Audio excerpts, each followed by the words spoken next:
Today, we explore the unspeakable horrors that lie behind Pablo Escobar's criminal empire in the Witch of Escobar.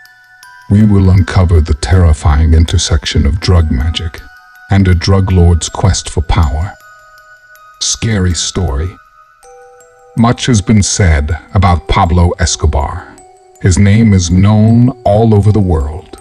For some, he was a hero, and for others, he was a horrible monster.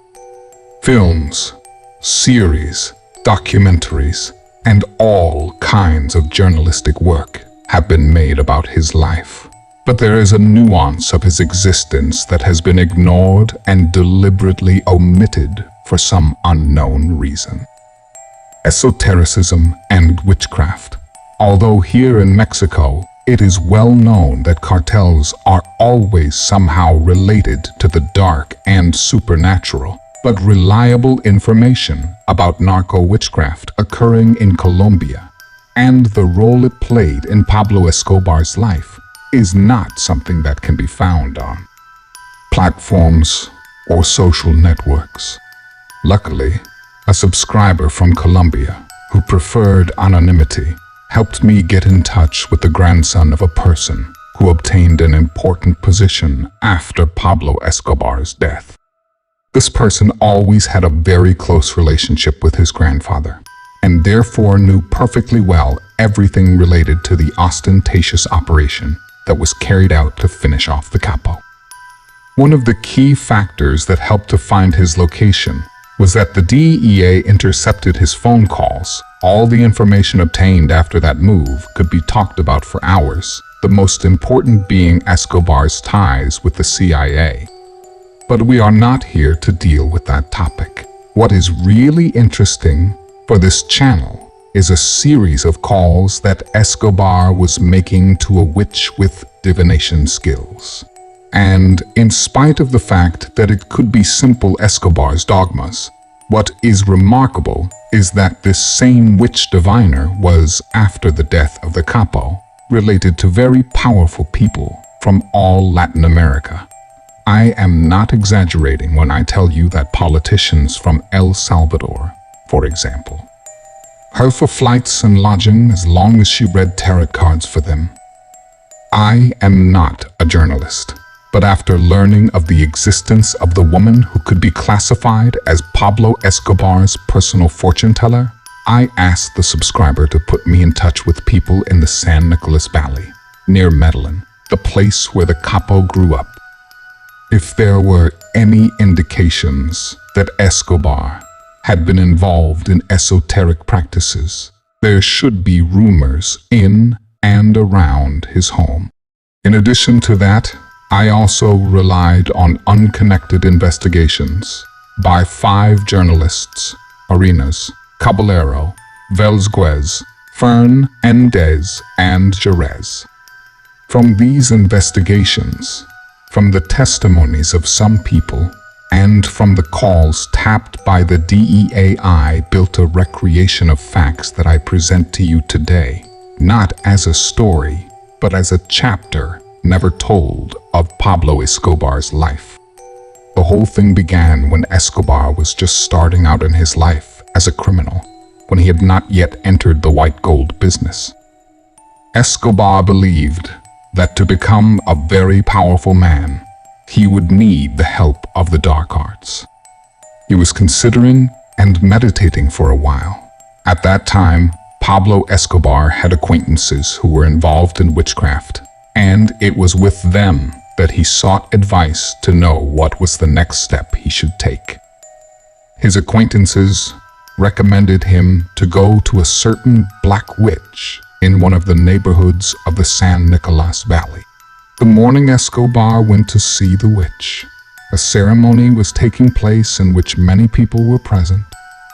In the place, there was an altar built of a black stone. Around that altar, there were people praying while on their knees. Escobar asked one of his acquaintances what those people were doing. They answered that those who were kneeling were business owners and were praying to prosper. They took him to the witch, She was a black witch. She poured him a glass with aguardience and gave him some grass.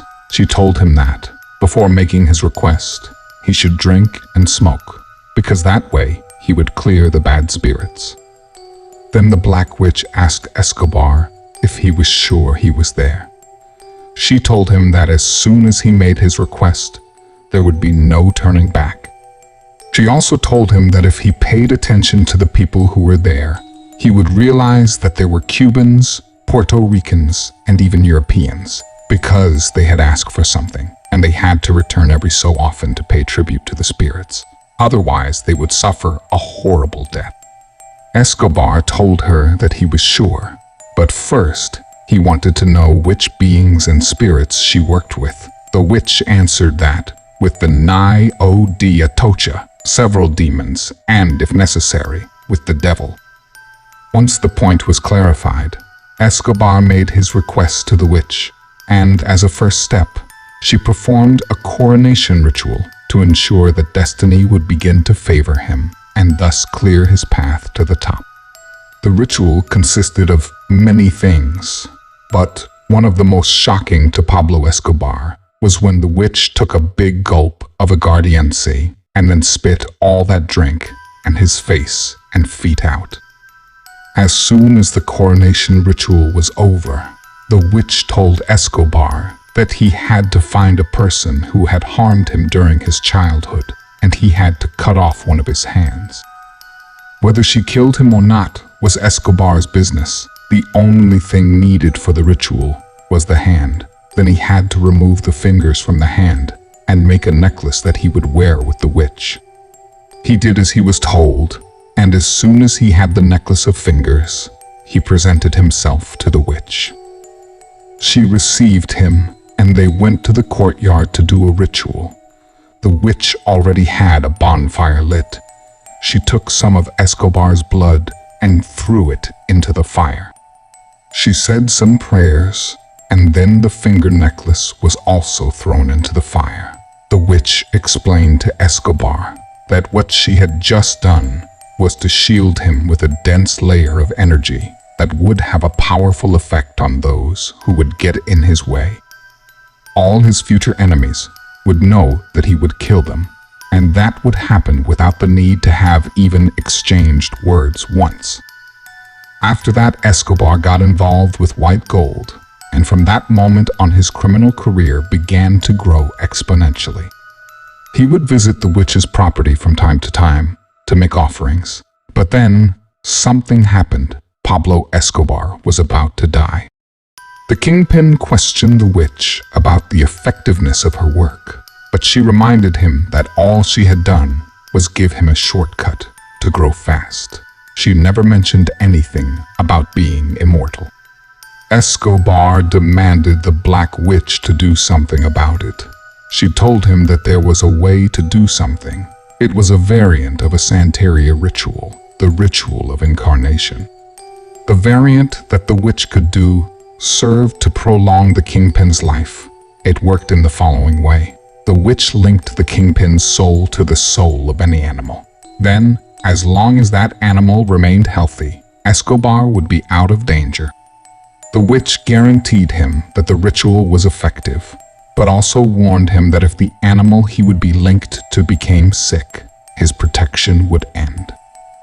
Escobar wanted to know if the health of the animal in question depended on the witch's care, but she told him no, that everything depended on the spirits. So the duration and effectiveness of the ritual was indeterminable. The capo could do the ritual and hope that the durability of the ritual would last for a long time, or he could not agree to the ritual and risk dying every day. He agreed to do the ritual. It consisted of several sessions. After finishing, the witch was left guarding an animal, a fish that would no longer need to feed because its life no longer depended on earthly factors. The witch told Escobar that there was one thing he could do to tip the balance in his favor, referring to arbitrarily prolonging the life of the fish. What the capo had to do was to dig up corpses from cemeteries and shake her right hand while saying a specific prayer. The witch explained to Escobar that by doing that, what he was doing was extracting the vital energy that people who should not have died the way they did. At the moment, she shook hands with the corpses. She extracted the time of life that they had left, and that by the whims of destiny they had not been able to live. This did not work with all the corpses, only with those who had died prematurely, either by accidents or because they had been murdered. After doing so, the capo had to return to the witch without the hand with which he had made contact with any object, and when he arrived, he had to put his hand in the fish tank of the animal with which he was linked. In that way, each day of life extracted from the corpses, he added to his own life. Of course, there was no way of knowing how much time was being accumulated. Time continued to pass, and although it seemed that Escobar would no longer practice any more rituals because he already had a pretty solid empire, there was one more ritual. When his shipments of cargo were on a massive scale, the capo preferred to be sure that nothing would compromise the deliveries, so he went to the witch to ask her to help him with that. She told him that if there was a way to guarantee the delivery, it was through human sacrifices. He had to gather a group of people whose ages added up to the total amount of tons at stake, and he had to kill them, offering their lives in exchange for the merchandise. Pablo Escobar, before that point, had already killed people. But it was one thing to kill people, and quite another to sacrifice them. It was clear that the kingpin was a faithful believer in witchcraft and esotericism in general, so it was not unusual that, when an acquaintance of his from the world of politics told him about a witch fortune teller, Escobar contacted her to request her services. She was summoned to a shopping mall in Medellin. Escobar's cartel arrived, put her in a vehicle, blindfolded her, and took her to the place where the capo was. On the way, Escobar's people asked her some questions. They were curious to know exactly what she did. She answered that she was a witch, but that she did not perform rituals, but specialized in reading and interpreting mysteries. The witch told them that she belonged to a high caste of witches that had originated in Italy and was over 200 years old. Escobar's people made some unserious comments, and the witch asked them what their patron would think if he heard them. The rest of the journey was in silence. Finally, they arrived with Escobar. The staff that was guarding him checked the witch and asked her what she had with her. She replied that she only had the letters. The capo and the witch met, talked a bit, and then she went on to perform a tarot reading. The witch explained to Escobar that the more cards he pulled, the more he would advance in time, and the farther away the future would become more diffuse. In that first meeting, the capo's questions focused on the business and the loyalty of his people. As the cards were being dealt, something very improbable happened. There were more than 70 cards in the deck. The first 4 cards that came out were the 5 of Wands, the 5 of Cups, the 5 of Swords, and the 5 of Golds.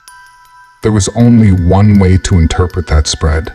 All the 5s in the tarot deck indicate a change after a situation of conflict, which meant that objectives and goals would be affected by tensions, struggles, and internal conflicts within Escobar's organization. Cards 3 and 8 of Swords and El Diablo were again drawn. That combination spoke of a conflict that would lead to a loss of someone he considered trustworthy, but there was a way to avoid it, which was by appealing to logic and reason to know how to use that conflict and be able to take advantage of it. However, the witch warned the capo that there were many problems ahead and that they would be caused by his materialism and the importance that this bad quality had on his life and his business.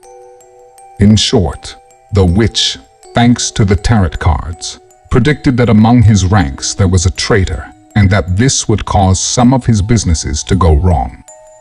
Escobar was fascinated with the witch's abilities and wanted to pay her 10 times more than the amount they had agreed upon. The witch refused the excessive payment, arguing that if she gave in to greed, she would end up losing her gift. A few months passed, and Escobar again requested the presence of the fortune-telling witch. She arrived prepared with her cards, but the capo told him that she was not there to do a reading. The premonition of the cards had turned out to be true. One of his close men had betrayed him, and he wanted the witch to tell him who had done it. The capo took the witch to a room where there were 7 men, all of them trusted. Escobar told her to choose the traitor. The witch refused. She said that what she could do was to throw the cards in front of each of the individuals and thus find the culprit. The boss told her to stop fooling around, that the time had come to prove that she was really a witch with divination skills. Then the witch closed her eyes and chose a man. Escobar took out his gun and blew the witch's head off. Escobar's witch, a horror story. The capo congratulated her, confessed that he already knew who the traitor was, and that he had only called her to confirm that she was not a fraud. Before the witch left, Escobar told her that she had to leave the country for a while, that he could not tell her why, but it was not necessary because she could throw away the cards and find out why. What had happened was that, a few days before, the capo had visited the Black Witch, and there he learned that the animal with which he was linked was sick, which meant that his decline as a powerful man was beginning, and there was nothing that could be done. That was why he had called the fortune teller, because he wanted to know if he could trust her, since he was planning to do something atrocious, whose purpose was to delay his end a little. After meeting with the witch fortune teller, making sure she had left the country, Pablo Escobar began the bombings. After the last bombing, the capo contacted the fortune teller witch, but he only did so by telephone. He wanted a card reading. When the deck of cards was thrown, 7 of wands, 7 of cups, and 7 of swords. The scenario that the cards posed was one of struggle and combat in unequal conditions, where Escobar did not have the advantage. So he had to be careful with every action he planned and with every step he took, because otherwise his fall would be precipitated. He also told him that he would have to be wary of everyone, because someone close to him was considering the possibility of tricking him into making a mistake. Sometime later, Escobar called the witch again to request another card reading. The decks that came out were the 4 of cups, the 2 of golds, and the 10 of wands. The interpretation of that spread was not as specific as the previous ones, since the 10 of wands is a card whose reading depends on the other cards that came out. The witch clarified to Escobar that the reading she was going to give him was not entirely accurate. She told him that he was approaching a physical and emotional deterioration that would be caused by the weariness of the situation, and that would put him in a dilemma that would lead him to be so worried that he would be unable to overcome the obstacles, no matter how small they were. Finally, the capo sent for the fortune teller witch once again. She threw the cards, 9 of wands, the rook, the moon, 9 and 10 of swords. With that reading, the witch understood that this would be the last time she would see Pablo Escobar, because that was what the cards were telling her. There is no need to explain the interpretation of the combination of that last card reading. Soon after Escobar died, no matter if it was by snipers, the DEA, the army, a rival cartel, or if he himself decided to end his life. That is not what is important. What really interests us is that the capo was aware that his end would come soon. That explains much of the behavior he is known to have had. Calls tapped by the DE and make it clear that he knew he was not going to get away with it.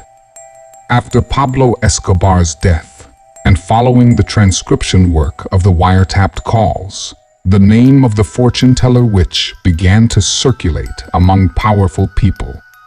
Her services began to be requested by important people from different countries and different positions, such as presidents of courts of justice and prosecutors of all kinds. I would like to remind you that this work is only a reconstruction of facts based on several reliable sources.